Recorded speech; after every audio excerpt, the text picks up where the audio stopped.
Bismillahirrahmanirrahim. Assalamualaikum warahmatullahi wabarakatuh. Alhamdulillahirabbil alamin. Alladzi hadana li hadza wa ma kunna linahtadiya laula an hadana Allah. Asyhadu an la ilaha illallah, asyhadu anna Muhammadan abduhu wa rasuluhu la nabiyya ba'da. Allahumma shalli ala Muhammad wa alihi wa sahbihi ajma'in. Amma ba'd. Alhamdulillah, puji syukur kepada Allah Subhanahu wa taala. Kita masih dipertemukan pagi hari ini setelah melaksanakan sholat subuh berjamaah, masih kesehatan, menjalani puasa sampai dengan hari ini. Semalaman diberikan hujan, alhamdulillah segar, tidak deras tapi cukup gerimis yang dari tengah malam hingga pagi hari ini. Ini saudara tembak, ini mohon maaf. Sebenarnya grogi banyak toh, karena sekarang mau asal ganti ini tuh ada di syuting YouTube, jadi malu ya. Oke, baiklah. Pada kesempatan saat ini saya ingin menyampaikan tentang beberapa karakter yang bisa dibangun dari sekolah Ramadan. Sekolah Ramadan yang kita jalani di setiap tahunnya itu bisa membangun beberapa karakter positif. Namun pada pagi hari ini perkenankan saya menyampaikan paling tidak 3 karakter positif. Yang pertama, karakter sebagai seorang pemenang. Karakter pemenang ini dibangun dari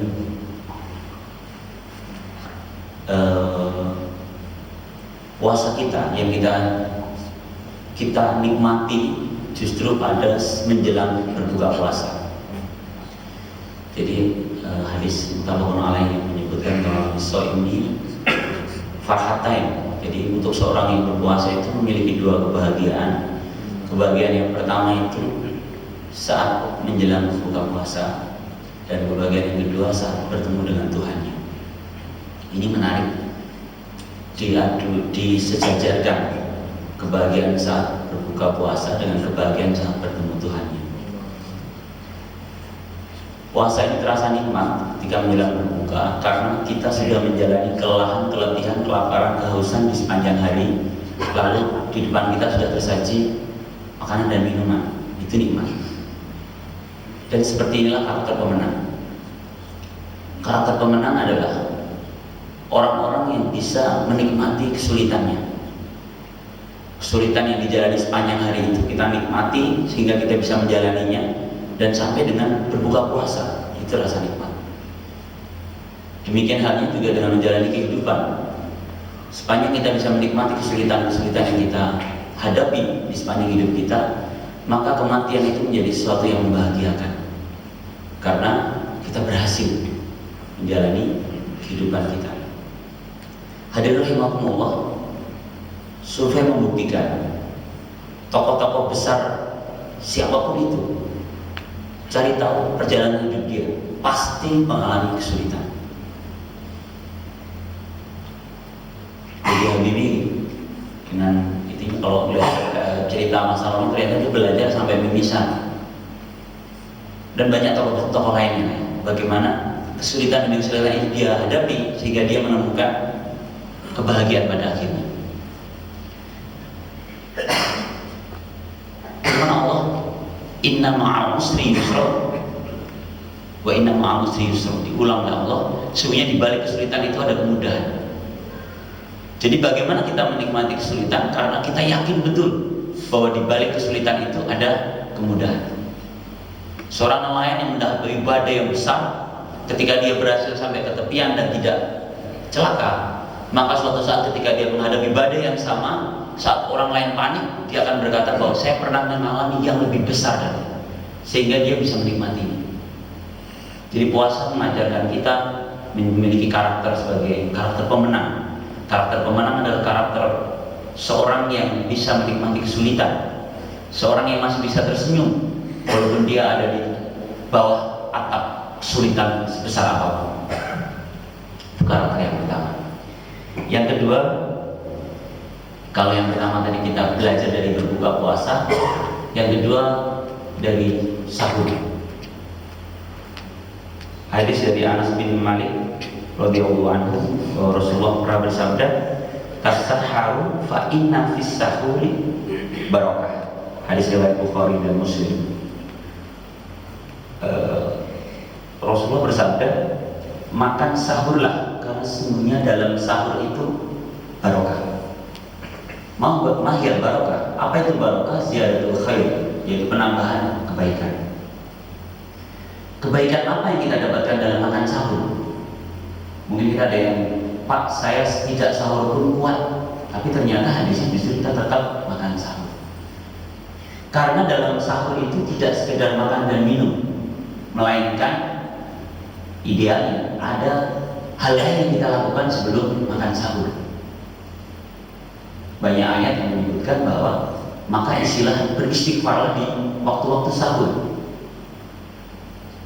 Bahwa sebelum makan sahur idealnya kita melakukan qiyamul lail, sholat, lalu ditambahkan dengan beristighfar cukupnya. Menjelang imsak kita baru makan dan minum.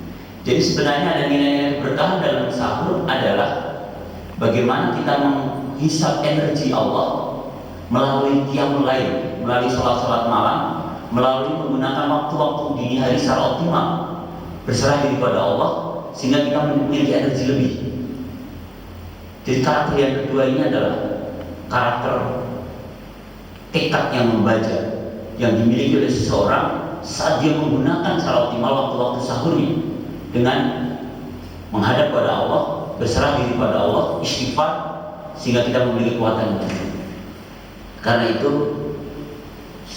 surah yang turun setelah Iqra adalah surah Al-Muzammil dan Al-Mudaththir, semua ayat-ayat tentang kewajiban sholat malam. Rasulullah setelah diberikan perintah oleh Allah untuk membaca, untuk belajar, untuk memperdalam ilmu, kemudian di perintah berikutnya adalah bagaimana mengisi dengan qiyamul lail. Bahkan diwajibkan pada waktu itu, di awal-awal Islam diturunkan, menjadi kewajiban bagi Rasul dan para sahabat untuk melakukan qiyamul lail. Karena qiyamul lail ini adalah proses mengambil energi Allah menjadi dalam kehidupan kita sehari-hari, sehingga menjadi tekad yang membaca dalam diri kita, yang tercermin pada tatap mata kita, pada gerak tubuh kita. Pernah disampaikan oleh Ustaz Qasim, ada seorang ustaz yang bahkan membatalkan jadwal khutbah Jumatnya ketika di malamnya dia terlambat melakukan qiyamul lail. Karena qiyamul lail ini energi bagi dia untuk menjadi seorang khotib. Dan saya sepakat bahwa jika Bapak dan Ibu di malam harinya sempat melakukan qiyamul lail, di sepanjang hari itu kita memiliki energi lebih. Demikian halnya seorang Umar bin Khattab yang bisa menjadi singa di siang hari dan menjadi rahib di malam hari. Dia sholat malam, berpanjang-panjang waktu dia habiskan untuk sholat malam dalam rangka mengumpulkan energi itu yang untuk menjalani kehidupan dia di siang hari. Karakter yang kedua adalah karakter tekad yang membaca, yang diambil dari energi dari Allah SWT yang dihisap saat dia melakukan qiyamul lail. Dua.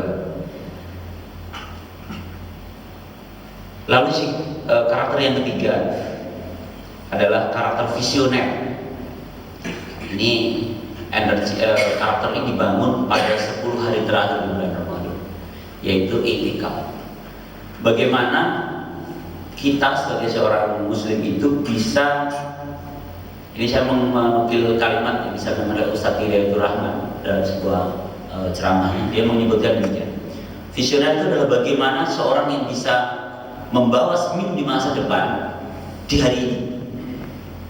Jadi bagaimana membawa senyum di masa depan di hari ini. Dan ini yang Rasulullah lakukan. Rasulullah bisa mengatakan bagaimana Konstantinopel akan ditaklukkan, dan ternyata 800 tahun setelah itu baru ditaklukkan. Jadi Rasulullah mengerti betul bahwa dia menanamkan betul mimpi-mimpinya ke dalam diri sahabat untuk bagaimana itu diwujudkan.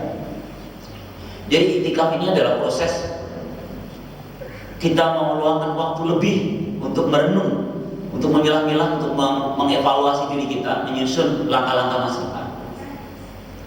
Ada sebuah kisah nyata gitu, dari seorang teman yang saat ini sukses di dunia properti. Dia titik tolak bangkit di bisnis itu justru dia dapatkan saat dia itikaf.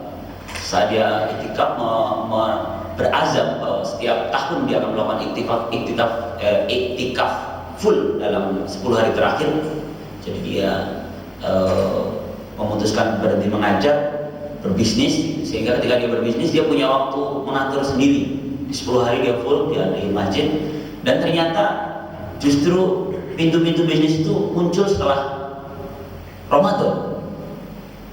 Dan bahkan ada satu pemodal yang menawarkan modal cukup besar dalam dunia properti itu justru ketika dia itikaf di satu masjid dan dia berinteraksi bersama di sana selama 10 hari itu, dan justru dari situ dia melompat secara kebebasan finansial. Jadi karakter yang ketiga adalah karakter visioner. Bagaimana membawa senyum masa depan itu di hari ini. Jadi kita sudah biasa senyum, kita seperti sudah sukses, walaupun sebenarnya kesuksesan itu kita sudah bayangkan untuk akan kita dapat di hari depan. Bagaimana dengan kita sebagai kepala keluarga, bapak-bapak sekalian, bagaimana membangun anak-anak kita itu mau seperti apa? Saat-saat 10 hari terakhir itu menjadi momentum yang tepat untuk mengevaluasi, menyiapkan, sehingga di Syawal nanti kita sudah punya langkah-langkah perbaikan di berikutnya. Baiklah, mungkin itu yang bisa disampaikan. Karena kamera sudah berputar kembali ke saya, berarti bisa diakhiri dengan saya belajar dari kalau nonton di YouTube-nya itu begitu, Pak. Kadang-kadang kalau belum sempat muter kok sudah berhenti, itu jadi berhentinya pas menonton. Kalau sekarang pas ya, saya cuma nunggu itu tadi, nunggu kameranya kembali ke saya.